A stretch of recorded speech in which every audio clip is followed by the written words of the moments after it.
Mbah saya itu terkenal wali, yang bapaknya bapak. Itu kalau kesini nyifati Badullah satu. Nur isido mondok gini itu enggak apa-apa. Pondok elek lah, kiaimu wali. Zaman itu bapak itu di kamar kursi ya masih ada kakinya. Saya dulu sering dijak ke sini sama bapak.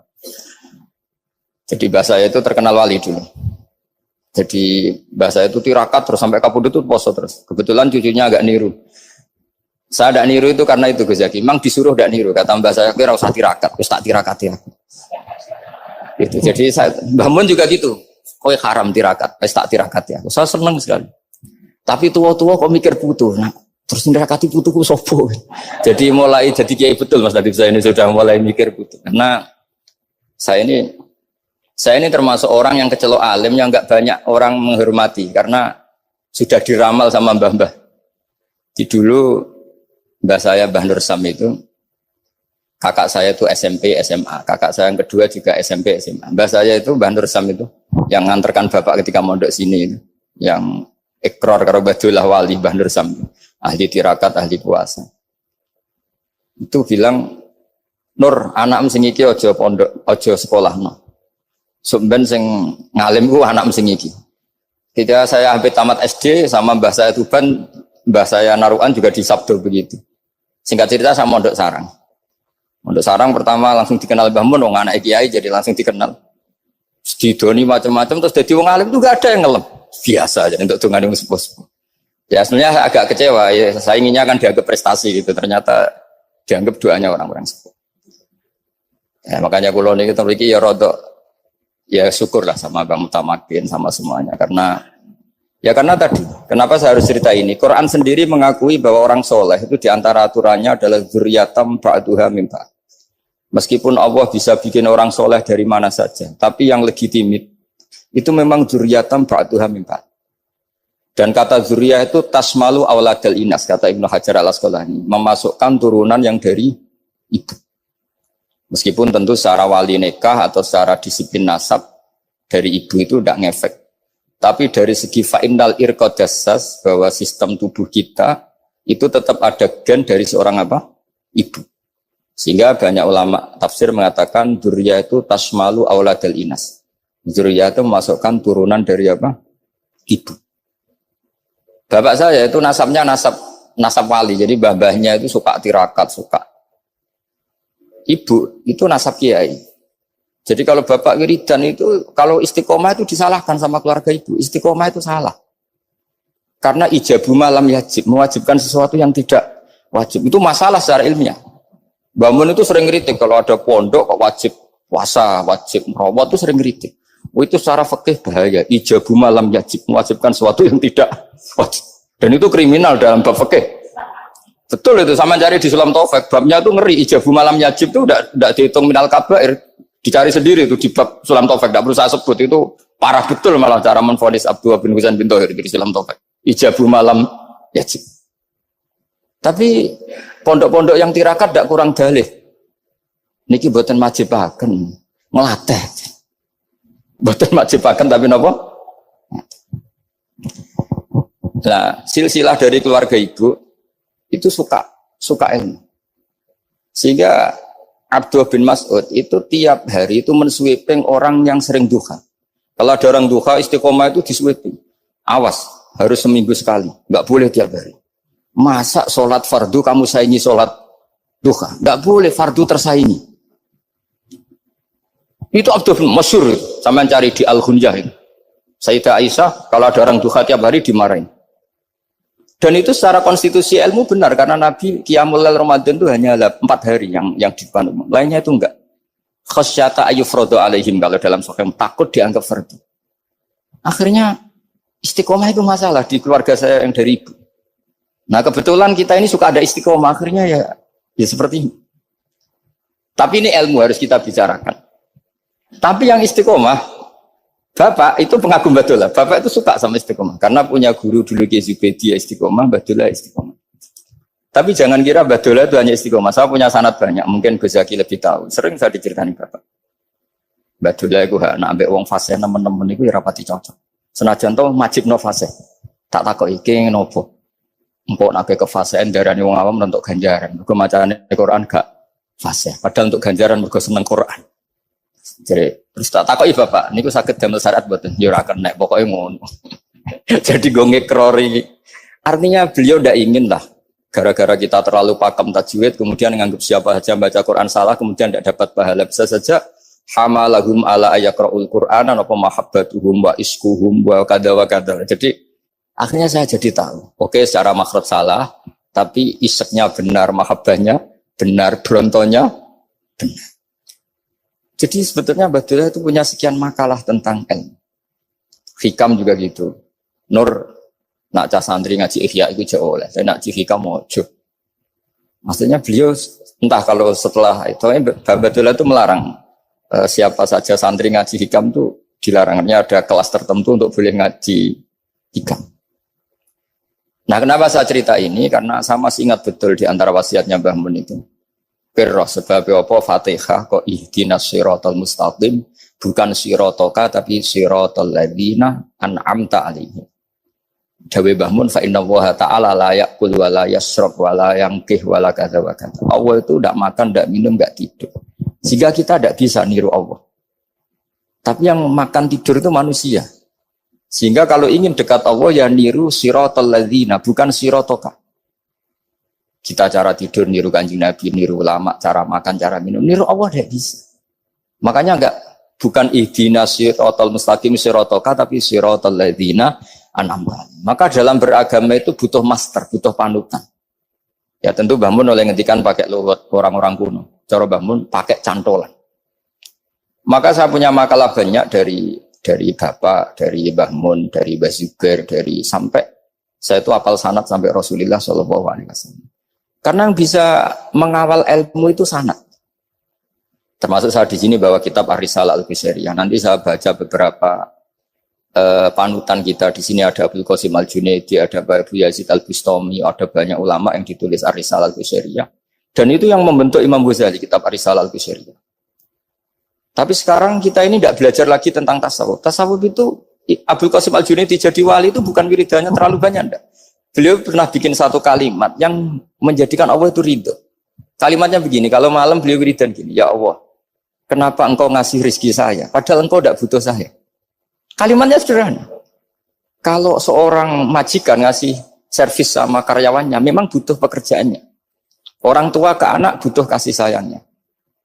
Tapi engkau ini zat yang tidak butuh saya, tidak butuh kita. Ngapain ngasih? Jadi punya sisi betapa Allah itu luar biasa. Memang tidak butuh kok. Ngasih itu kan luar biasa. Jadi karena mensifati seperti itu Allah itu ridho. Itu luar biasa. Normalnya orang memberi itu kan, apalagi orang memberi kiai itu kacau sekali. 1.000 jaluk swarga. Salam template 1 juta we jaluk apa? Swarga itu parah lagi. Nanti kalau enggak masuk surga diundat-undat. Itu ngeri lagi itu 1 juta minta apa? Surga. Sayyidina Ali itu diantara sebabnya beliau dekat Allah itu karena muamalahnya sama Allah itu benar. Di antara muamalah itu yang diriwayatkan di kitab Ar-Risalah Al-Qusairiyah adalah masyhur itu. Kafani izzan antakuna li rabban wa kafani fakhran an akuna laka abdan. Tiap malam ya beritanya itu. Ya Allah, saya sungguh sangat mulia karena engkau yang jadi Tuhan. Coba kalau saya dituhani manusia yang mati atau dituhani siapa yang mati juga. Wa kafani fakhron an aku nalaka abdan. Saya ini bangga sekali karena jadi budak, jadi hamba zat yang tidak mati. Jadi pakem-pakem yang menjadi masyrab kalau dalam bahasa tasawuf itu yang menjadikan wali. Sehingga yang dikatakan ibadah itu apa? Ma'rifatullah. Mengenali Allah secara benar. Jadi jangan kira wali-wali dulu terus terlalu istiqomah, ada juga. Mereka punya pakem yang menjadikan Allah itu ridho. Saya beri contoh nih di sini banyak makalah nanti saya beberapa baca tabarruk. Banyak riwayat dari orang-orang sufi. Nabi Ibrahim itu pernah ketemu orang Majusi. Beliau terkenal sakhok, terkenal sakhian. Ketika ketemu orang Majusi, ya Ibrahim saya ini sehari saja ngasih makan saya. Kamu kan tukang ngasih makan orang. Terus ya tapi bisyarti antus lima, kamu harus Islam. Fakihnya Nabi Ibrahim adalah kalau saya menolong dia berarti nolong orang kafir. Setelah orang itu lewat berlalu karena Nabi Ibrahim gak mau hormat, Allah memberi wahyu ke Nabi Ibrahim. Kenapa ya Ibrahim tidak kamu terima 1 hari, kamu kasih makan 1 hari? Ya karena dia majusi. Kata Allah, dia umurnya berapa? 60 tahun. Tanyakan, pernah kelaparan kan hanya hari ini? Iya ya Allah. 60 tahun dia kafir tak kasih makan. Minta kamu sehari aja kok gak boleh. Akhirnya Nabi Ibrahim dipanggil orang majusi, dikejar dipanggil. Ayo tak kasih makan 1 hari. Kok kamu sekarang jadi baik? Habis ditegur Tuhan. Terus kata, ahakada yu'amiluni. Apa seperti itu Tuhanmu mengu'alamalai saya?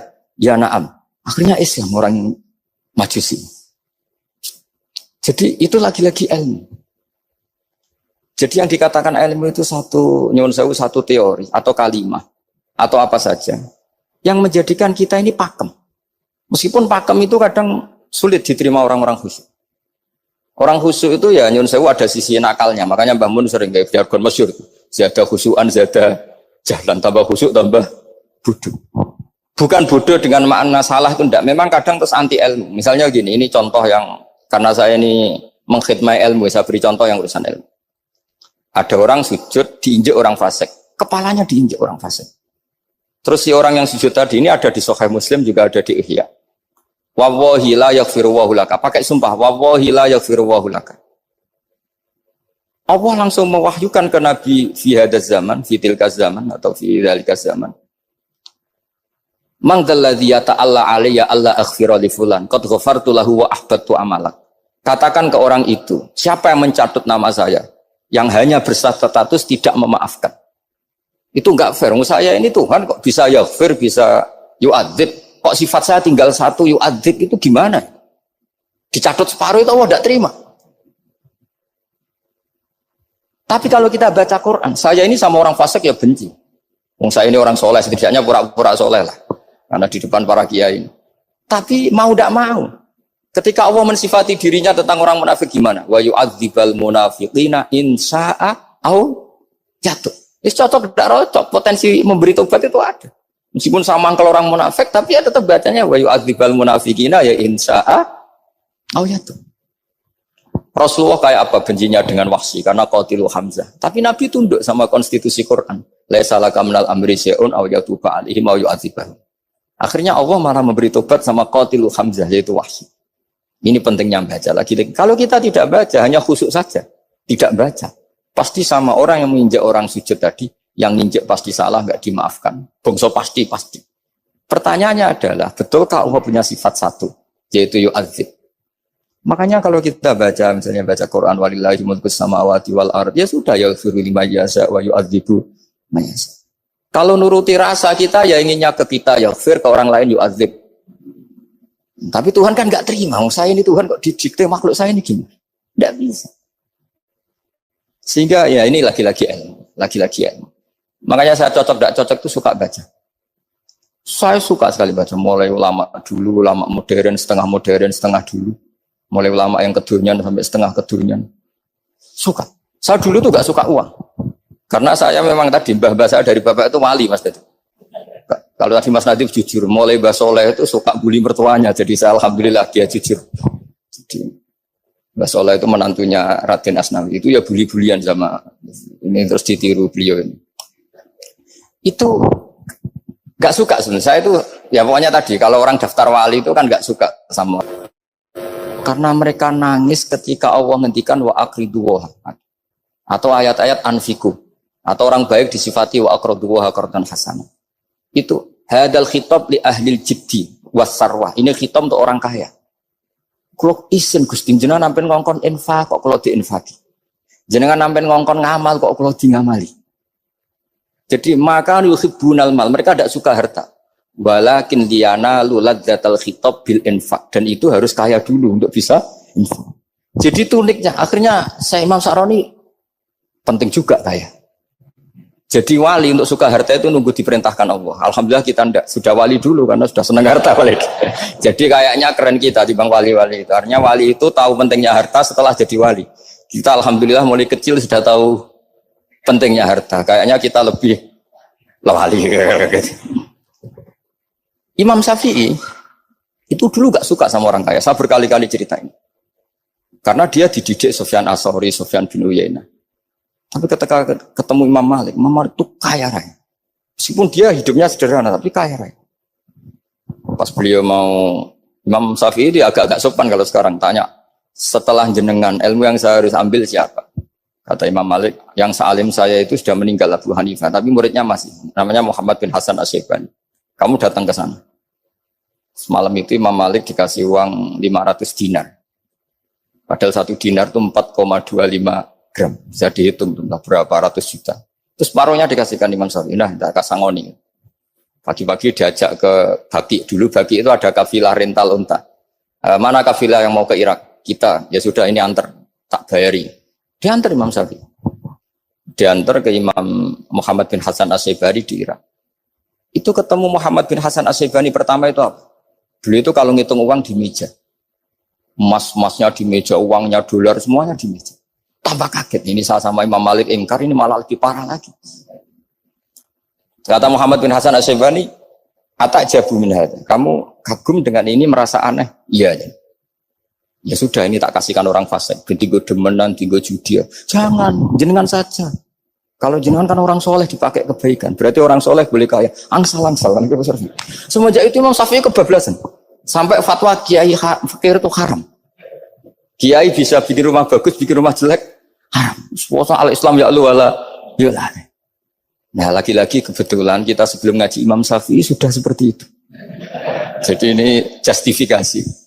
Lagi-lagi itu ilmu. Saya ulang lagi-lagi itu ilmu. Akhirnya saya baca kitabnya Imam Sa'roni namanya Al-Minanul Kubro. Itu beliau cerita wa mimma manallahu alaihi. Kesannya kayak orang sombong. Tapi sebetulnya yang sopan itu yang sombong karena Imam Sa'roni kan bilang, kamu harus memaklumatkan diri kalau antum minal ulama il amilin. Kamu termasuk ulama yang amilin. Terus ditanya sama orang-orang, bagaimana kalau nyatanya enggak? Kamu tadi subuh sholat, iya saya sholat. Kamu tadi zuhur sholat, iya saya sholat. Kenapa ketika kamu maksiat ingat terus, ketika kamu taat tidak ingat? Berarti kamu anggap Allah itu menyesatkan kamu tok, tidak pernah ngasih hidayah sama kamu. Pas delok rondo ning dalan kok maksiat, bar sholat atau syukur, bar zuhur atau syukur berasa. Berarti kan nyifati Allah, hari ini Allah ngasih saya maksiat. Sementara lupa kalau Allah ngasih sholat zuhur, sholat asar, sholat maghrib, sholat. Oh sudah di situ Al-Minanul Kubro, pokoknya orang itu soleh semua. Nah saya itu termasuk orang yang didikte oleh kitab, terbentuk oleh kitab Al-Minanul Kubro. Jadi di situ hidup itu enak semua. Makanya saya itu masih ingat dialeknya dua orang alim. Nggak perlu saya sebutkan, ini agak sensitif karena ceritanya itu ada anaknya kiai mau nyalek. Karena dia anaknya kiai tanya, Mbah, dalilnya nopo nanti yang kepingin jadi jabatan, mencari jabatan itu sah. Kalau yang jawab tak sebut gak apa-apa namanya. Jawabnya Mbah Mun, oleh gak apa-apa. Nabi Yusuf juga boleh jabatan. Terus beliau baca qalat anni ala khuzainil ardi ini khafifun alim. Nabi Yusuf juga boleh jabatan ya Rabb. Di debat sama orang alim. Itu Nabi Yusuf syariatnya itu mansukhah bi syariati Rasulullah Muhammad sallallahu alaihi wasallam. Setelah tamunya pulang, Mbah Mun dibantah gitu. Dari Mbah Mun gini bilang, anut kiai wae oleh pemenang anut Nabi. Masih ingat kalimatnya. Anut kiai wae oleh pemenang anut. Artinya Nabi Yusuf kan minta jabatan ij'alni ala khuzainil ard. Jadi akhirnya semenjak itu fikih-fikih ilmu tadi saya ulang lagi. Akhirnya saya cari, termasuk saya disuruh bangun. Saya golekno dalile nak wong soleh oleh jabat.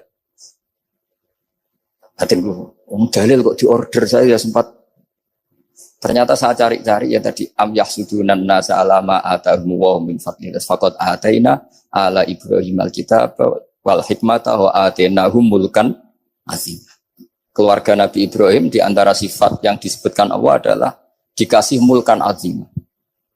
Sebab itu akhirnya kiai Indonesia itu mazhabnya Syafi'iyah semua. Politik ya kerso, jabat ya kerso, proposal ya kerso.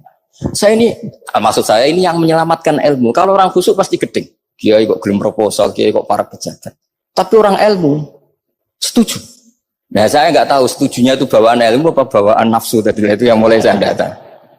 Nah kalau saya kan bawaan ilmu saya baca. Itu bedanya saya dengan Mas Nadif jadi bawaan baca.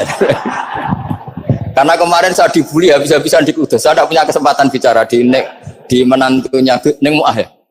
Wah ini kurang ajar betul orang ini kata saya. Tapi saya nyari sisi positifnya. Kalau saya dibully kan saya madlum. Orang madlum gampang jadi wali. Yang dia bully berarti zalim ya sudah berarti wali saya gitu. Nah supaya dia juga wali sekarang tak bully supaya impas gitu. Jadi ini nolong beliau.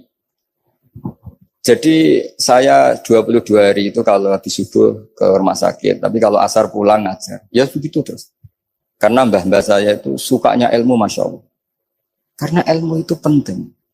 Apapun pakemnya para wali itu kalau diingatkan secara ilmu itu terus kayak runtuh. Saya berkali-kali mencontohkan. Dan itu valid, data itu valid. Sufyan bin Uyainah itu orang yang khusyuknya Masya Allah. Gurunya Imam Syafi'i, gurunya Imam Malik. Itu beliau menceritakan dalam kitab Hilyatul Auliya. Nabi Isa itu senangannya itu ceria sekali.